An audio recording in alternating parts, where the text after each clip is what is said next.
اعوذ باللہ من الشیطان الرجیم بسم اللہ الرحمن الرحیم یا صاحب الجمال و یا سید البشر من وجهك المنی لقد نفر القمر لا يمكن الثناء كما كان حقه بعد اسکدا بزرگ توئی قصہ مختصر جزا اللہ عنا سیدنا و مولانا محمد صلی اللہ علیہ وآلہ وسلم ما هو اہلہ یا رب لک الحمد کما ينبغی لجلال وجهک وعظیم سلطانک رب اشرح لی صدری ویسر لی امری واحلل عقدۃ من لسانی یفقهوا قولی رب زدنی علما رب زدنی علما رب زدنی علما۔ السلام علیکم ورحمۃ اللہ وبرکاتہ۔ میں حافظہ افرا جاوید اسلام آپ سب لوگوں سے مخاطب ہوں اپنے یوٹیوب چینل انفینٹ اسلام میں۔ آپ سب لوگوں کو خوش آمدید کہتی ہوں اور امید کرتی ہوں آپ سب لوگ خیریت سے ہوں گے، زندگی پرسکون پر اطمینان اور ایمان بالخیر گزر رہی ہوگی۔ سورۃ البقرہ کی ہم آیات کا ترجمہ اور تفسیر پڑھ رہے تھے اور جس کی آیت نمبر 230 تک ہم گزشتہ اسباق میں پڑھ چکے۔ آج کے سبق میں ہم سورۃ البقرہ کی آیت نمبر 231 کا باقاعدہ آغاز کریں گے، جس کے پہلے حصے میں رب العالمین ارشاد فرما رہا ہے، اور جب تم عورتوں کو طلاق دو اور وہ اپنی عدت کی اختتامی مدت کے قریب تک پہنچ جائیں تو اس وقت انہیں اچھے طریقے سے روک لو یا اچھے طریقے سے چھوڑ دو، اور انہیں نقصان پہنچانے کے لیے نہ روک رکھو تاکہ تم ان پر زیادتی کرو، اور جو ایسا کرے تو اس نے اپنی جان پر ظلم کیا، اور اللہ کی آیتوں کو ٹھٹھا مذاق نہ بنا لو۔ اس آیت کا شان نزول کچھ اس طرح سے ہے کہ آیت ثابت بن یسار انصاری رضی اللہ تعالی عنہ، ایک انصاری کے بارے میں نازل ہوئی۔ انہوں نے اپنی عورت کو، اپنی بیوی کو طلاق دی تھی، اور جب عدت ختم ہونے کے قریب آئی تو رجوع کر لیا کرتے تھے تاکہ عورت قید میں پڑی رہے۔ اس پر یہ آیت کریمہ نازل ہوئی، اور پھر اس آیت میں کیا ارشاد ہوا، اور جب تم عورتوں کو طلاق دو اور وہ اپنی عدت کی اختتامی مدت کے قریب تک پہنچ جائیں تو اس وقت انہیں اچھے طریقے سے روک لو یا اچھے طریقے سے چھوڑ دو۔ یعنی خلاصہ اگر اس تفسیر کا نکالا جائے تو اس کا 229 آیت نمبر سے بہت زیادہ ملتا ہے۔ یعنی اگر 229 کو آپ ڈیٹیل میں پڑھ لیں تو آپ کو یہ آیت بہتر طور پہ سمجھ آئے گی۔ یعنی اے مسلمانوں، جب تم اپنی بیویوں کو طلاق رجعی دو تو ان کی عدت ختم ہونے لگے تو تم اس سے پہلے ہی نیک ارادے اور اچھے طریقے سے ان کو روک لو اور رجوع کر کے انہیں اپنے نکاح سے نہ نکلنے دو، بلکہ بھلائی اور خوبی کے ساتھ انہیں اپنے نکاح میں ہی رکھو۔ لیکن اگر تم فیصلہ کر چکے ہو کہ تم انہیں چھوڑنا چاہتے ہو اور تم لوگ شریعت کے مطابق، شرعی قوانین کے مطابق آپس میں زندگی بسر نہیں کر سکتے، تو ہاں اب تمہیں اجازت ہے کہ تم اسے چھوڑ دو اور تیسری نکاح سے نکلنے کے لیے تیسری طلاق بھی دے دو۔ ہاں مگر یاد رکھو کہ تم زیادتی نہ کرو عورت پر، اور عورت کو بھی حکم دیا گیا کہ خلا کے معاملے پر زیادتی سے کام نہ لے۔ دیکھیں بیسیکلی طلاق اور خلا میں فرق کیا ہوتا ہے۔ دیکھیں خلا کا لفظی معنی ہے کہ مال کے بدلے میں نکاح زائل کر دیا جائے، اس عمل کو خلا کہا جاتا ہے۔ یعنی کہ شوہر کی طرف سے پیسے کے بدلے میں دی گئی جو طلاق ہے اس کو خلا کہا جاتا ہے، اور اس میں شرط ہے کہ عورت یہ قبول بھی کرے، ٹھیک ہے۔ اور طلاق کس کو کہتے ہیں، ظاہر سی بات ہے، جس کی 3 اقسام بھی میں نے ابھی ایکسپلین کر دی ہوئی ہیں، اور ہم گزشتہ 4-5 آیات سے اس کی ڈیٹیل بھی پڑھتے آ رہے ہیں کہ ایسا عمل جس سے عورت اور مرد ایک نکاح میں نہیں رہتے، علیحدگی ہو جاتی ہے، اور بعض صورتوں میں تجدید نکاح اور بعض صورتوں میں رجوع بھی ممکن ہوتا ہے، تو اس کو طلاق کہا جاتا ہے۔ بہرحال اس کی بھی کچھ صورتیں ہیں، صورتوں سے اگر صورتیں طلاق کی ان کو ایکسکلوڈ کیا جائے اور پھر بات کی جائے تو جدائی ڈالنا، عورت اور مرد کے درمیان جو جدائی ہوتی ہے اس کو طلاق کہا جاتا ہے۔ اور پھر اس کے لیے تو سب سے پہلے شریعت میں یہی احکامات ہیں کہ اگر میاں بیوی میں نااتفاقی رہتی ہے تو پہلے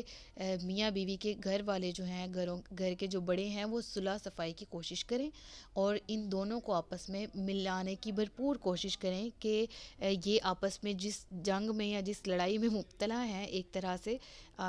خواہ وہ کسی بھی قسم کی ہے، تو اس سے ایک دوسرے اور بلکہ آنے والی نسلوں کو بھی محفوظ رکھا جا سکے تو ان کے آپس میں بنائی جائے. لیکن اگر اس کے باوجود ان کے آپس میں نہیں بنتی اور یہ اندیشہ ہو کہ یہ احکام شریعت کی پابندی نہیں کر سکیں گے تو پھر طلاق میں کوئی حرج نہیں ہے. اور اگر عورت کو لگتا ہے کہ وہ مرد اس پر زیادتی کر رہا ہے اور وہ اس کے حقوق کو شریعت کے مطابق ادا نہیں کر رہا تو اس صورت میں عورت بھی خلا لے سکتی ہے اور اس میں بھی کوئی مذائقہ نہیں ہے.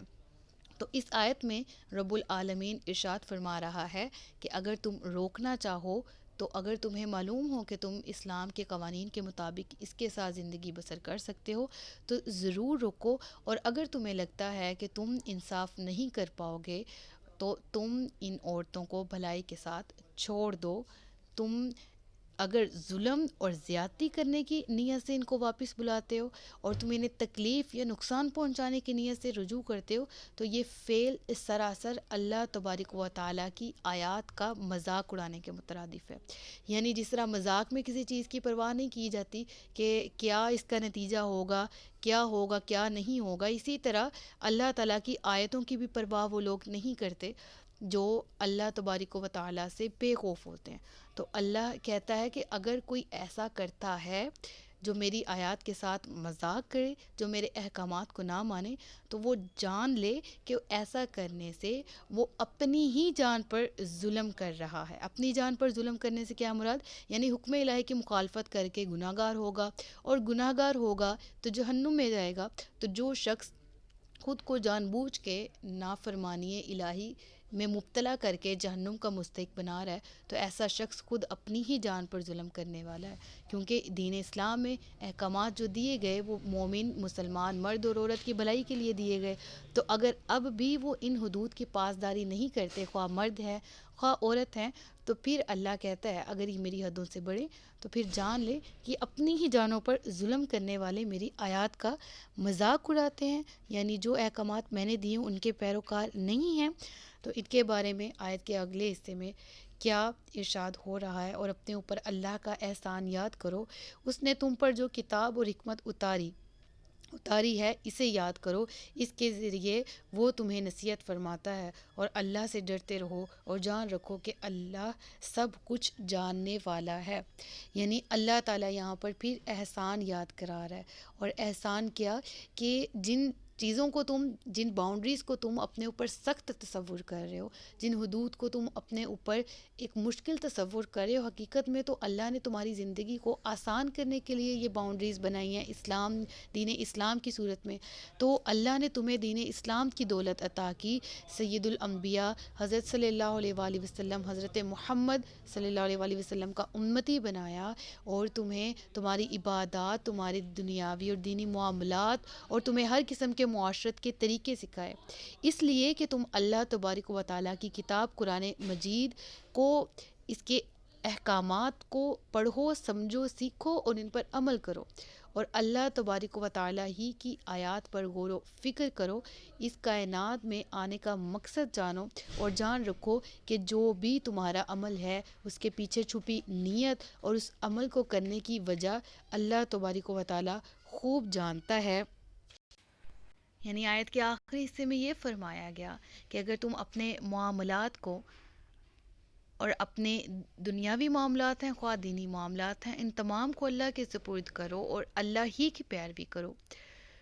اور جان رکھو کہ وہی دیکھنے والا، وہی سننے والا اور وہی جاننے والا ہے، تو تم ہمیشہ سرخرو رہو گے. اور اگر تم یہی احکامات کو، انہی آیات کو ہیلا بنا کر، بہانہ بنا کر کسی پر ظلم یا زیادتی کرو یا کرنے کی کوشش کرو، یا انہی آیات کے ذریعے کسی کو بہکانے کی کوشش کرو، تو جان رکھو کہ اللہ کے سامنے ضرور ایک دن جواب دینا پڑے گا. میں ہمیشہ کہا کرتی ہوں کہ قرآن کی کسی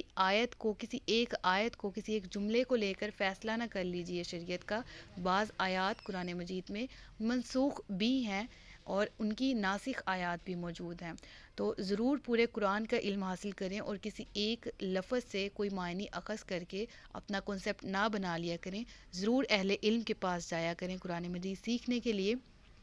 تو اللہ تبارک و تعالیٰ سے دعا ہے کہ اللہ تعالیٰ ہم سب کو یہ جو نصیحت فرمائی گئی ہے کہ اللہ تمہیں نصیحت کرتا ہے کہ اس سے ڈرتے رہو، اس نصیحت پر عمل کرنے کی توفیق دے، خشیت الہی ہمارے دلوں میں بٹھا دے، خوف الہی ہمیں عطا کر دے، ہمیں اللہ کا پیروکار بنا دے۔ صدق اللہ العلی العظیم و صدق رسولہ النبی الکریم ونحن علی ذلک من الشاہدین والشاکرین وما علینا الا البلاغ المبین۔ سچ فرمایا اللہ نے جو عظمت والا ہے۔ اللہ تعالیٰ سے دعا ہے کہ میرے بیان میں جان بوجھ کر یا انجانے میں ہونے والی غلطی یا کوتاہی، بے ادبی یا گستاخی ہو گئی ہو تو اسے معاف فرمائے، ہم سب کو علم نافع عطا کرے، زندگی اور موت ایمان بالخیر عطا کرے۔